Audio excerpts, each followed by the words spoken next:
Welcome everybody, welcome to another segment of Tony's Show. Hey, can you imagine this? We're January 4th, 2020. We are still here.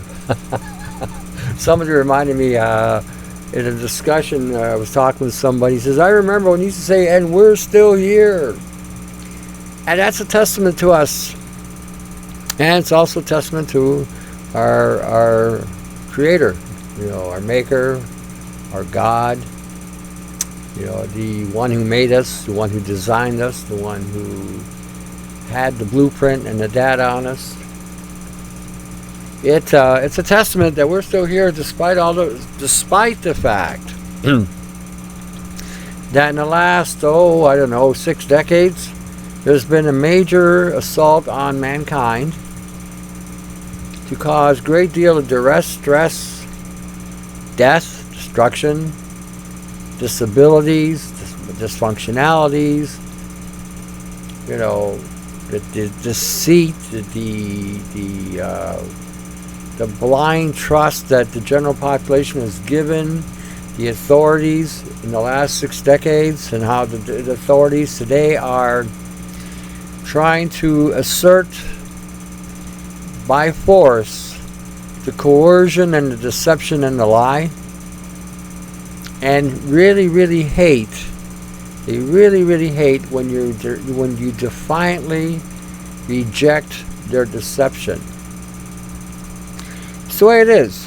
They hate it when you tell the truth. They hate it when you call them on their bullshit. They hate it when you're doing the right thing. The Bible says, "He who departs from evil makes himself a prey." That is true. Whether you're a believer or not, the reality is this: the moment you do the right thing, the moment you take a stand for what's true and right, the moment you act according to the truth, you will be ostracized, you will be rejected, you'll be targeted. It's the way it is. It's the way it is. That this existence, this nightmare that we're in today, is a direct result of many decades, if not centuries, of planning through coercion, deception, through darkness. The interesting thing, I talk about Jesus sometimes, and I make mention about his death and what he endured, and how none of us could have taken that beating. None of us could have handled that. That was beyond. I think about it, like I said, from a physiological perspective, and it makes me wince, and it moves me on the inside to interpret the measure of pain and suffering that just in the beating alone. And when you look at the whole scenario of him dying to save mankind, coming down to save mankind, he too was targeted. Telling the truth, it amazed me. I lost my frame of thought. I was going somewhere else with it, but I went that way. Like I said, it kind of in my mind, it shakes me to the point where I, seeing that kind of bravery, love, bravery, courage, that's important. It really is. To understand the nature of that sacrifice and what that was all about. But anyway, when we're looking at telling it the way it is, taking a stand, being right, all you have to do is take the stand and let the cards fall where they will. If they can't move you, if they can't shake you, they will back down one way or another. Or they may kill you. It's possible. But even in regard to that, when you sit there and think about that, if you're a believer and you believe in the living God through Jesus, then you're going home anyway. That's how you got to look at it. You're going to go home anyway. And just acknowledge and accept the evil that's going on the planet without doing anything makes you a partaker of it, in my humble opinion. Not speaking out against it, just staying quiet, not doing anything, I don't think it shows anything but a lack of respect for life and creation. Again, that's my opinion. When we're being assaulted with all the things that have been going on for the last 6 decades, and we're still here, despite their best effort to wipe us out through diseases that they've created in the lab, the genetics they put in our food supply, the nanoparticulates that they have programmed to target our DNA and to cause us a great deal of duress and stress, the chemtrails that they have been fumigating us with. I was just talking to somebody from the Bahamas. There's some place down there where they're conducting underwater experiments, releasing all kinds of radiation. See, we don't know what's going on because nobody's saying nothing. Nobody's talking. Look at what's going on in Hong Kong. Look what's going on. China is coming unglued. People don't realize this, but Hong Kong is not the only area in China that is problematic for the Chinese system. That surveillance network that they installed and put into the system that they're trying to force on everybody is creating stress fractures within their system. They have no idea how that country is going to cave in from the inside. They are one of the leading countries in organ harvesting. And I was hearing something like 400,000 people a year are being harvested in China. They go to jail and for some bogus charges, and they don't come back out. 99% conviction rate. That is going to lead to an internal stress structural breakdown of their system. There's another group there. They're Islamic. They have been living in China forever, and the Chinese have also oppressed them, have taken them, put them in some of their training camps. This is the prototype of things to come in the West. In Canada, the United States, don't be alarmed because you're hearing about 5G. 5G is a problem. 6G is worse, and it's going to be a lot worse. 5G is already here. We are already being monitored. We are already being recognized. We're under our surveillance as well. It's just not as profound as it is in China yet, but it's coming. The whole system about using artificial intelligence in our lives is a dark reality. And when you're looking at certain biblical references where it says if you don't wear the mark will be given to those at the very top and the very bottom. And if you don't wear a mark, you won't be able to buy or sell anything within that system. You can interpret that any way you like, but the way I look at this is this: if the AI beast system is in place and everything is already being assimilated and controlled by artificial intelligence, that means sooner or later money, wealth, and prosperities will all be controlled by this machine. Which means that if you're not identified by this machine, then guess what? You don't exist. And it can now cut you off from your own economy. Look at China. You can go jaywalking. You don't wear a helmet on your head when you're riding a bike. You break certain laws. You go out there and buy a bunch of, say you buy an excessive amount of chips or something. Under their social credit system, through their surveillance network, they can now deny you your rights of access to your own money. That is coming to a country or corporation that you live in. Corporate America, corporate Canada, corporate Europe, corporate Caribbean, corporate South America, corporate North America, corporate Australia. Oh, Australia. Wow, look at Australia. They are destroying Australia. Can you imagine that? That's another prototype if you pay attention. They initiated in California. Remember when they were wiping all those areas out in California, targeting certain homes? Now Australia is being turned into the Barbie. Remember the old guy with the Barbie? Oh, come on down, throw a shrimp on the Barbie. Well, now Australia is on the Barbie. And what they're doing, this is, again, based on my interpretation of what I'm seeing, speculation, hypothesis. They're destroying Australia so they can re-engage Australia with the technology. They'll rebuild it with all the surveillance technologies in place so that now they can monitor the people of Australia, control them like they're doing in China. This is unbelievable what we're seeing today in the supposed democratic states. We are in some dubious times. So in these times, understanding the nature of what's coming on and going on, it may not be a bad idea to stockpile certain things, herbals, learn how to grow things indoor like rosemary, sage, thyme, peppermint, things of this nature. May not be a bad idea to understand how to make your own free energy devices, and I don't mean by free energy that is free. You're going to have to learn how to use things to create energy that through either electromagnetics or other means, solar, wind, using capacitors, inductors.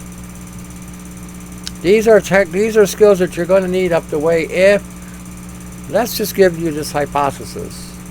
Let's start off with a hypothesis. AI system is in place. The AI network is established. And now you have to wear a mark of some kind, identify yourself in order to be read by the AI. And you refuse to wear this mark. You refuse to capitulate to the system. How are you going to survive? How are you going to thrive? How are you going to live? It's a hypothesis I'm throwing out there. What do? How do you do it? Are you going to be able to homestead? Can you homestead? Will you be able to find an area where you can basically have a community of people that can work together and collaborate and cooperate? Can you keep in mind who the enemy really is in that situation? See, people, we've all been programmed so that we have become, what's the term? Isolated. We're isolated individuals these days. We're not a collective or a cooperative or a community like we should be. But sometimes adversity can create that and bring that back. And I think that's what's going to happen. I think adversity is going to create people that are going to be like-minded and can stay focused on who the enemy really is. And the enemy will be the AI networks. And you have to understand, if you're looking up already in 2020, in January, we're already seeing an increased amount of chemtrail activity, again, being thrown in the skies. We're also seeing an increased activity of fires occurring in different countries like Australia. I heard something today, maybe New Zealand is also catching on fire. That I'm not sure of. Again, these are things that I got to double check and verify. The technology is already in, and I hear a lot of things about, this technology isn't working, this technology isn't doing this technology isn't doing that. Irregardless, it's still going forward.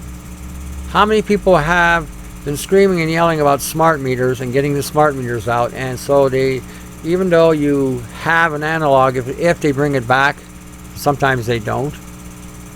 The smart meter system is still in place. And even the analogs that they're putting in, I'm sure, have some kind of tracking device or some sort of spy device inside of it. This whole technological technocracy is putting in place tech, whether you're buying it at a appliance shop, whether you're buying it at a stereo shop, whether you're buying it anywhere. They're putting tech in these things to monitor, survey, or keep you under surveillance, and it's going on. All the new computers. Why do you think they came out with Windows 10?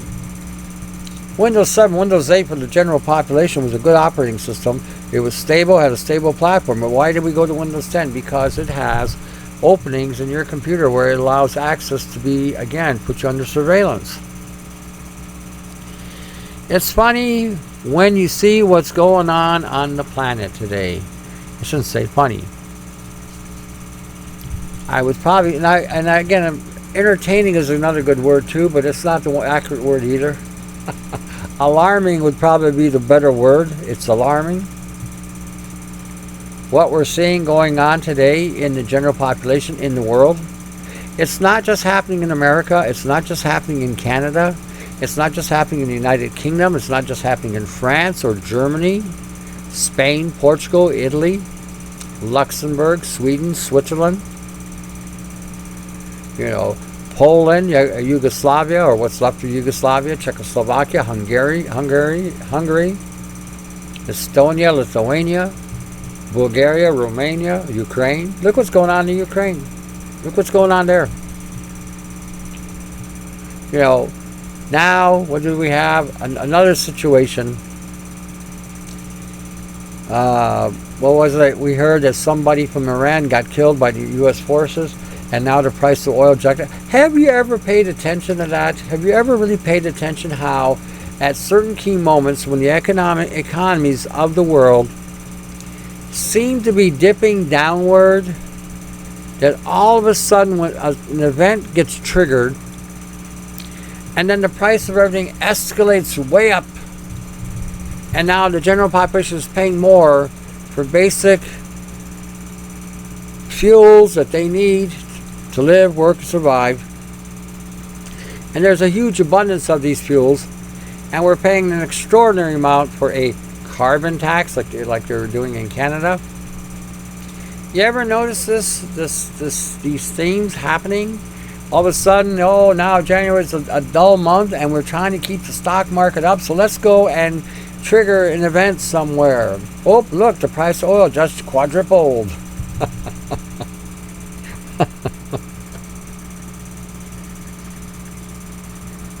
What gets done for money is just uncanny. Just uncanny. Oh, let's go start some BS in the Middle East, and let's blame the Muslims on this one. Oh, let's go and start something in Africa, and let's blame the terrorists in Africa. Oh, wait, let's go start something in South America. And all of a sudden, the economic front starts to get better and better. The banks now are making money. See, the banks made their money just before the holiday when everybody spent money they didn't have on junk that shouldn't have bought. Now that everybody's broke for the month of January, February, March, they have to now compensate. And this is how it's done. At the expense of blood. And this insane need to have war. There are some corporate entities in the world today that they cannot live without war. Just the way it is. They cannot live without war. They have to have a war. In order to keep their economy stimulated, keep their profit margins up, they have to have a war. The stock market is based on war. When you sit there and you think about it. Imagine that. Stocks go up and down. And they go up when war is on, and they go down when there isn't any war. Or they seem to have a balancing point. You know, they seem to not dip too far down, and if they do, you can count on something is going to happen. It's the way it is. Same in Canada. I'll give you an example in Canada. Whenever the economies get really bad, something happens in Canada where Quebec now threatens to leave. It never fails. Okay, now at this stage of the game, I believe it's Alberta. Alberta is the one being targeted with carbon taxes and all these wonderful things. They're going to try to keep that province broke. You know, that's just the way that goes. You know, it's an unfortunate reality, but this is how things work. And again, to keep everybody under a controlled mechanism where governments are in control. Now, some of you are asking me, what has this got to do with health? It has everything to do with health.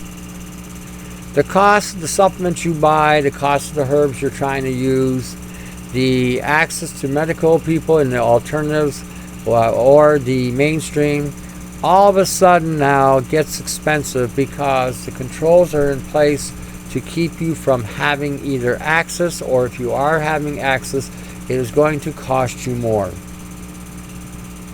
If you're an older person and you've retired and you've got your homes paid and cars are paid, insurances are paid, they target you a different way.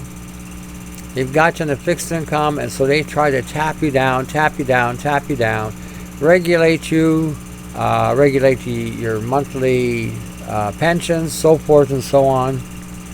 And it's all about, at the end of it all, bleed you down. You work your ass off all your life just so that at 65, when you get to retire, you now have to contend with government agencies that are trying very hard to cause your wealth to become diminished.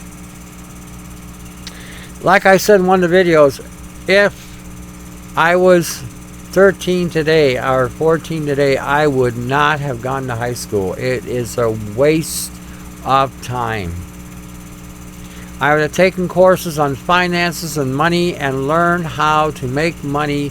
The idea, this is how stupid, this is how dumb they made us. They got us on this idea that we're going to work for 60 years or 40 years of our lives, so that by the time we're 63, 65, and then they keep changing the retirement age, so you're 67 and 70 and 72, because we're not going to have enough money in the pot to pay all these people who are retired, blah, blah, and all that other bullshit. So they got us thinking that, well, okay, we're going to work for 40 years, and at the end of 40 years, we're going to get a pension, and we're going to get benefits, and we're going to be able to have a life. That's crazy. By the time you're 60, 65 years old, you're wore out. You're beat up. Your back don't work, your legs don't work, you can't see, you can barely hear. You got diabetes, some of you might have cancer, some of you have rheumatoid arthritis, some of you have autoimmune disorders, digestive disorders, heart disorders. From the stress and from the duress of working for companies and corporations that tried to get as much blood out of you as they could for 40 years.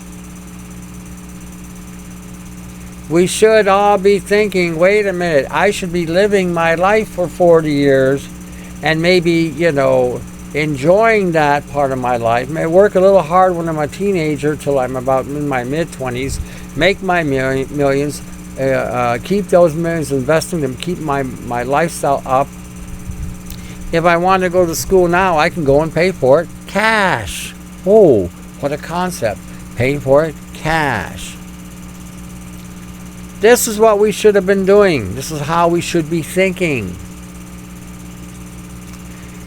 And I would encourage any parent today, part of the curricular in your children's lives should be how they manage and make money work for them, so that by the time they're in their mid to late 20s, they don't have to kill themselves like you did.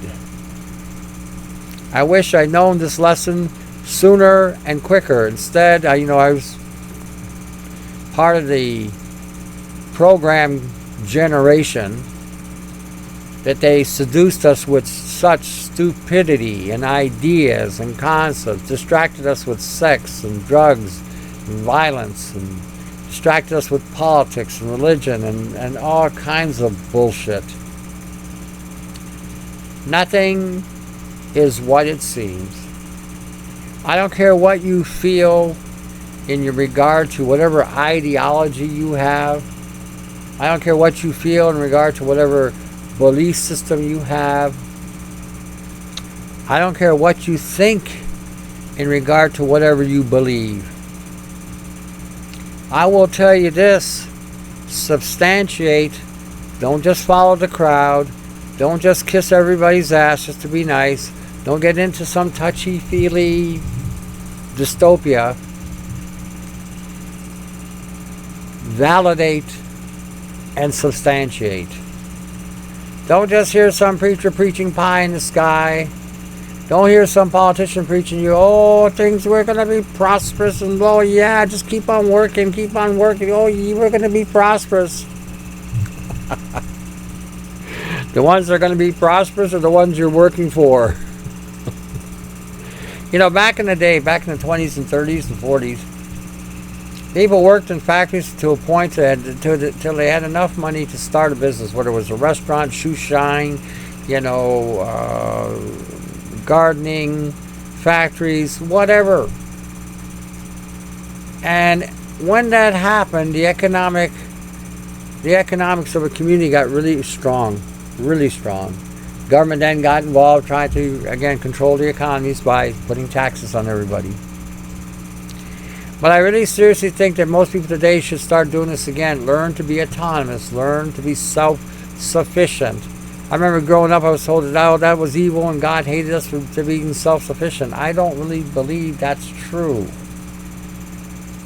Otherwise, why would you hear the tale of the 5 wise and 5 foolish virgins? 5 wise were self-sufficient. The 5 foolish were not. But anyway, learn these skills. Learn to heal your bodies. Learn to understand the nature of what you're being afflicted with, and then learn the nature of how to create the antidote that is causing your body to malfunction.